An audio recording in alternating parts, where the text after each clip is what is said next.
நம்ம கிட்ட ஒரே ஒரு வார்த்தை இருக்கு. அந்த வார்த்தை நமக்கு நிம்மதி, சந்தோஷம், மனசு நிறைவு எல்லாம் கொடுக்கும். அந்த மந்திர வார்த்தை என்னன்னு தெரியுமா? போதும்.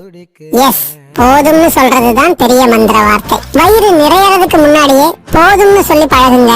உடம்பு நல்லா இருக்கும். தூக்கம் போதும்னு சீக்கிரமா எழுந்து பாருங்க. அன்னைக்கு நிறைய வேலை செய்ய முடியும். மொபைல் போன் போதும்னு சுவிட்ச் ஆஃப் பண்ணிருங்க. வீட்டுல ரிலேஷன்ஷிப் நல்லா இருக்கும். குடிச்சது போதும்னு முடிவு எடுத்து கெட்ட பழக்கங்கள் எல்லாம் நிறுத்துங்க. செல்ஃப் கான்பிடன்ஸ் கூடும். புது வெஹிக்கிள் வேணாம், இருக்கிறதே போதும்னு நினைச்சா பணம் சேவ் ஆகும். பேசினது போதும்னு வாயை மூடிட்டு இருந்தா யாருகிட்டயும் சண்டை வராது.